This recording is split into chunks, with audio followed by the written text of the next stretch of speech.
बांग्लादेश सब साथ बन गए। इन पंक्तियों का भाव बस इतना ही है कि ये जो 8 कंट्रीज सार्क कंट्रीज कहलाती हैं वो हैं मालदीव, श्रीलंका, इंडिया, पाकिस्तान, अफगानिस्तान, नेपाल, भूटान और Bangladesh.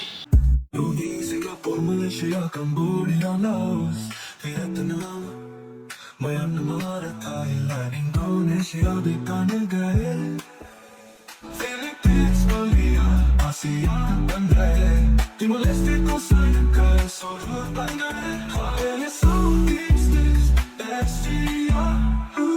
Brunei, Singapore, Malaysia, Cambodia, Laos, Vietnam, Myanmar, Thailand, Indonesia और फिलीपींस, ये 10 देश हैं जो आसियान कंट्रीज कहलाते हैं।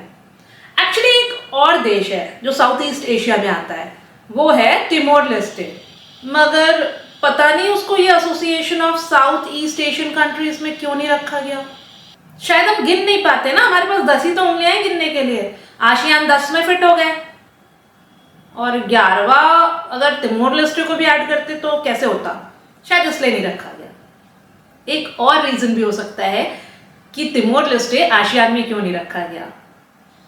हो सकता है कि कोई एक ऐसी कंट्री हो जो आसियान में बहुत डोमिनेंट कंट्री हो और वो तिमोर लेस्टे को आसियान में इंक्लूड नहीं करना चाहती हो।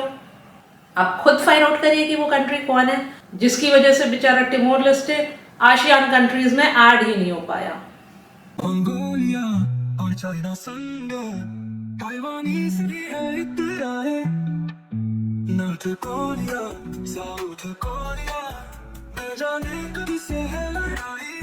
जापान की सुगारू स्ट्रेट, तो नैना ट्रेन है आई। नहीं है फैंटेसिया कि देख लो अब above 6 countries east एशिया बन गए। Mongolia, China, Taiwan, north Korea, south Korea और जापान, ये 6 कंट्रीज कहलाती हैं ईस्ट एशिया। और इन ईस्ट एशियन कंट्रीज में बड़े दिलचस्प वाक्य होते हैं। नॉर्थ कोरिया और साउथ कोरिया में लड़ाई रहती है, चाइना से भी ताइवान की खुशी बर्दाश्त नहीं होती, मगर इन सब से बेखबर जापान की तो बात ही क्या है। एटॉमिक हमले, सुनामी, इतना सब कुछ झेलने के बाद भी वो डेवलप होते चला जा रहा है, दिन पर दिन डेवलप होता चला जा रहा है। आपको पता है जापान के होकाइडो आइलैंड और होनशु आइलैंड के बीच में एक स्ट्रेट है, सुगारू स्ट्रेट, और उस सुगारू स्ट्रेट में जापान वालों ने एक टनल बनाया है और उस टनल में ट्रेन भी चलती है। ऐसा है जापान, दूसरों की लड़ाई में ना पड़कर बस अपनी तरक्की के बारे में सोचता रहता है, इसलिए तरक्की भी करता है बट ऑब्वियस। उज़्बेकिस्तान, कजाकिस्तान, सबरेगिस्तान, बंगाल, तुर्कमेनिस्तान, तजाकिस्तान, किर्गिस्तान, भी वही जम गए। All from Central Asia। 5 countries Central Asia कहलाई जाती हैं, तुर्कमेनिस्तान, तजाकिस्तान, उज़्बेकिस्तान, किर्गिस्तान और कजाकिस्तान। इन कंट्रीज में दूर दूर तक रेगिस्तान फैले हुए हैं। ज़्यादा कुछ फ्लोरा फौना तो यहाँ का नहीं है, मगर फिर भी अगर आप डीपली स्टडी करेंगे तो इन कंट्रीज में भी कुछ अलग बात तो है। स्टडी करके देखिए। आर्मेनिया और अज़रबैजान, जॉर्जिया भी इनको खास महान। ब्लैक सी और कैस्पियन सी के बीच का जो रीजन है ना, ये कॉकसस कहलाता है। और इस रीजन में 3 कंट्रीज हैं जिनको कॉकसस कंट्रीज के नाम से जाना जाता है। और ये 3 कॉकसस कंट्रीज हैं आर्मेनिया, अज़रबैजान और जॉर्जिया। साइप्रस हो या तुर्की हो, एशिया और यूरोप में है दोनों के काम। सीरिया, लेबनान, इजराइल के बाजू में देखो आती है पैलेस्टाइन की जान। In middle east Asia, Oman और जॉर्डन जी भी आते, सऊदी अरब में फेमस कैसे रहते आते जाते। यमन से दुबई से वो लोग लाचार बने, यूएई आते रोबल्स के फैक्टर बने। बाहर है तो दूरी पर कोई को भी कहाँ चैन है। ईरान से लड़ाई करता है क्या, देखो क्या क्या वहाँ बैंड है। ईरान ही क्या पुराना पर्शिया है, यहाँ जो है वो फारसी मैन है। अब बात करते हैं मिडिल ईस्ट कंट्रीज की। एक्चुअली देखिए, मिडिल ईस्ट को हम मिडिल ईस्ट एशिया नहीं बोलते हैं, उसको हम मिडिल ईस्ट बोलते हैं, क्योंकि मिडिल ईस्ट कंट्रीज में अफ्रीका की भी एक कंट्री है इजिप्ट, उसका थोड़ा सा पार्ट मिडिल ईस्ट में जाता है। यूरोप के भी टर्की का थोड़ा सा पार्ट मिडिल ईस्ट में जाता है। तो मिडिल ईस्ट कंट्रीज की बात करें तो टोटल 17 कंट्रीज हैं, और मिडिल ईस्ट एशिया की बात करें तो टोटल 16 कंट्रीज हैं, क्योंकि मिडिल ईस्ट में एक इजिप्ट का भी पार्ट मिल गया है जो कि अफ्रीका का है। तो अगर हम उसको एक्सक्लूड कर देते हैं तो मिडिल ईस्ट एशिया बन जाता है, और उसमें आते हैं 16 कंट्रीज। ये 16 कंट्रीज हैं Cyprus, Turkey, Syria, Lebanon, Israel, Palestine, Oman, Jordan, Saudi Arab, Yemen, UAE, Qatar, Bahrain, Kuwait, Iran और इराक।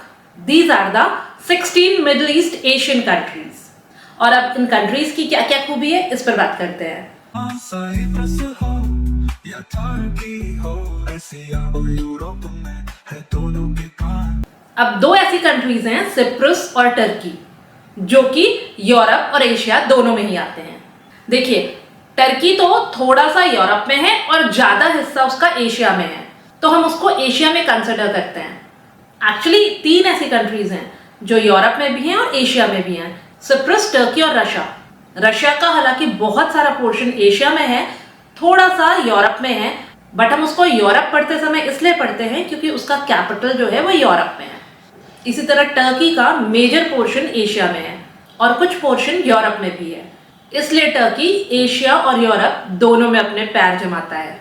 और कहें सिप्रस की बात, तो सिप्रस वैसे तो है एशिया में, but culture wise and politically also वो यूरोप का हिस्सा है, क्योंकि वो 2004 से यूरोपियन यूनियन से जुड़ा हुआ है। उसके कल्चर में बहुत सारी ऐसी समानताएं हैं जो यूरोप कंट्रीज से मिलती हैं। तो साइप्रस को भी हम एशिया यूरोप दोनों में कंसिडर कर सकते हैं। In middle east Asia Oman और जॉर्डन जी भी आते, सऊदी अरब में फेमस टेस्ला आते जाते। सऊदी अरब से एक बहुत ही फेमस कपल की स्टोरी ओरिजिनेट होती है, कैस लैला की स्टोरी।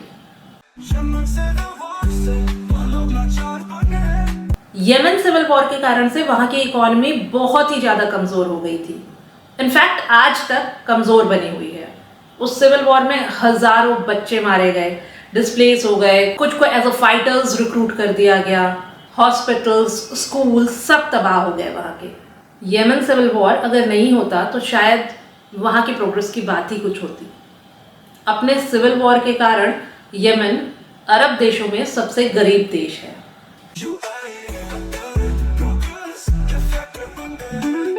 यूएई और कतार तो तरक्की पर तरक्की करते जा रहे हैं। अपने बढ़ते हुए जीडीपी रेट के कारण कतार तो वर्ल्ड के लीडिंग इकोनॉमीज में से एक बनता ही चला जा रहा है, और यूएई भी उसका साथ बहुत ही अच्छे से निभा रहा है। तो दूरी पर कुवैत को भी कहाँ चैन है, इराक से लड़ाई करता है क्यों, देखो क्या क्या वहाँ बैंड है।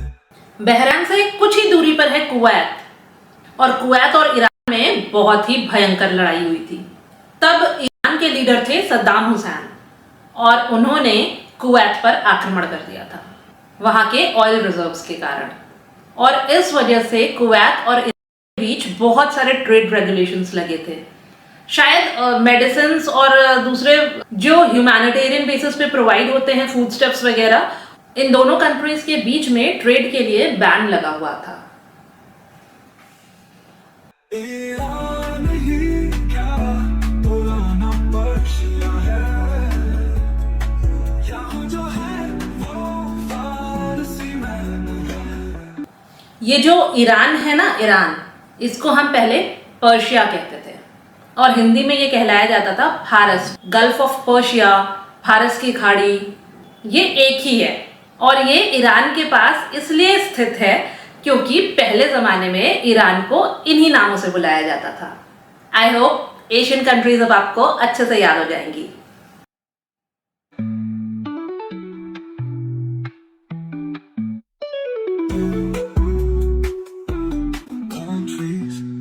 ASEAN अब सारे हो गए आधन साथ है तो बस ASEAN बन गए East Asia or just Central Asia